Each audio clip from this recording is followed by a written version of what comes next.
विधानसभा निवडणुकीपूर्वी पंतप्रधान नरेंद्र मोदी हे वारंवार महाराष्ट्रात येत आहेत। लोकसभा निवडणुकीआधी पंतप्रधान नरेंद्र मोदींनी 18 पेक्षा जास्त सभा महाराष्ट्रामध्ये घेतल्या होत्या। बघूया त्याबद्दलचा रिपोर्ट। महिनाभरात मोदी तिसऱ्यांदा महाराष्ट्रात। वर्ध्यात मोदींकडून विविध प्रकल्पांचं उद्घाटन। विधानसभेसाठी मोदींनी फुंकलं रणशिंग। पंतप्रधान नरेंद्र मोदी महिनाभरामध्ये तिसऱ्यांदा महाराष्ट्रात आलेत। वर्ध्यात मोदींच्या हस्ते विविध योजना आणि प्रकल्पांचं उद्घाटन करण्यात आलंय।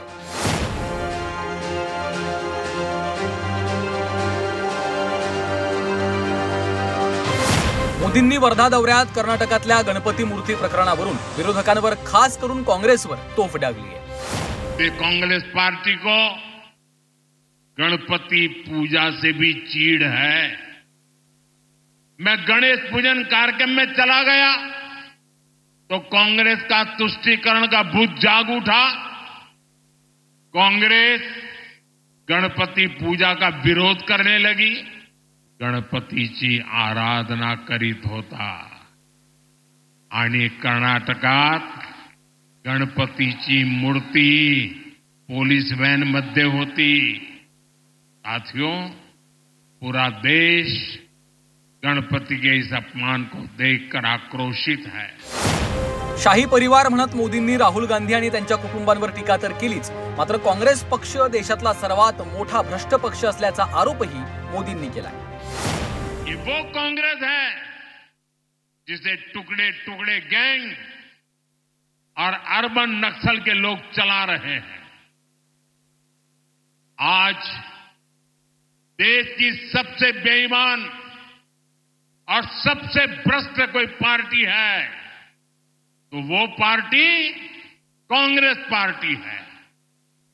देश का सबसे भ्रष्ट परिवार कोई है तो वो कांग्रेस का शाही परिवार है। विधानसभा निवडणुकांआधी मोदींनी महाराष्ट्रात खास लक्ष घातल्याचं दिसतंय, खास करून विदर्भात। कारण लोकसभा निवडणुकीत महायुतीला विदर्भात मोठा फटका बसला होता, तर महाविकास आघाडीनं विदर्भात घवघवीत यश मिळवलं होतं।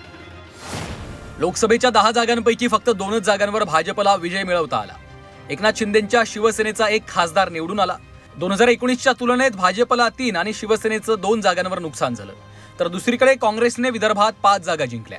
2019च्या तुलनेत काँग्रेसने 4 जागा जास्त जिंकल्या। उद्धव ठाकरेंच्या शिवसेनेनं 1 आणि शरद पवारांच्या राष्ट्रवादीनं 1 जागा जिंकली। पीएम मित्र योजनेअंतर्गत मोदी सरकारनं अमरावतीमध्ये घोषित केलेल्या मेगा इंटिग्रेटेड टेक्सटाईल पार्कची पायाभरणी मोदींनी केली। अमरावतीच्या प्रकल्पात 10,000 कोटींची गुंतवणूक होणार आहे, तर तब्बल 3 लाख लोकांना रोजगार मिळणार असल्यानं मोठ्या प्रमाणावर विदर्भातल्या युवकांना रोजगार मिळणार आहे। त्यामुळेच मोदींनी खास करून विदर्भातून विधानसभा निवडणुकीचं रणशिंग फुंकल्याचं दिसून येतंय। गेल्या काही दिवसांपासून पंतप्रधान नरेंद्र मोदी हे सातत्यानं महाराष्ट्रात दौरे करतायत। 13 जुलैला मुंबईतील पूर्व आणि पश्चिम उपनगरांना जोडणाऱ्या महत्वाकांक्षी गोरेगाव मुलुंड जोड रस्ता प्रकल्पाचं, तसंच संजय गांधी राष्ट्रीय उद्यानाखालून जाणाऱ्या जुळ्या बोगद्याच्या कामाचं भूमिपूजन मोदींनी केलं होतं। 25 ऑगस्टला मोदी जळगावच्या दौऱ्यावर होते। लखपती दिदी कार्यक्रमात त्यांच्या हस्ते महिलांना प्रमाणपत्रांचं वाटप करण्यात आलं होतं। 30 ऑगस्टला मोदी पालघरच्या दौऱ्यावर होते। 76,000 कोटी रुपये खर्चाच्या वाढवण बंदर प्रकल्पाचं भूमिपूजन मोदींनी केलं होतं आणि याच दौऱ्यात शिवाजी महाराजांचा पुतळा कोसळल्यावरनं मोदींनी माफी सुद्धा मागितली होती। येत्या 26 सप्टेंबरला पंतप्रधान नरेंद्र मोदी हे पोहरादेवीमध्ये विकास कामांचं लोकार्पण करणार आहेत। संविधान बदलणार या नॅरेटिव्ह नंतर भाजपपासून मागासवर्ग मतदार दूर गेला होता, मात्र या मतदारांना परत जोडण्याची सुरुवात भाजपनं केलेली दिसतेय। वर्धा दौऱ्यात पीएम विश्वकर्मा योजनेच्या लाभार्थ्यांना प्रमाणपत्रांचं वाटप करण्यात आलं। ओबीसी, दलित आणि आदिवासी वर्गाला जोडण्याचा प्रयत्न भाजपकडनं केला जातोय। त्यामुळे आगामी विधानसभा निवडणुकीच्या पार्श्वभूमीवर मोदींचे महाराष्ट्रातले हे दौरे महत्त्वाचे मानले जात आहेत। वर्ध्याहून ओम देशमुख आणि मिलिंद आंडेंसह मनश्री पाठक, मुंबई।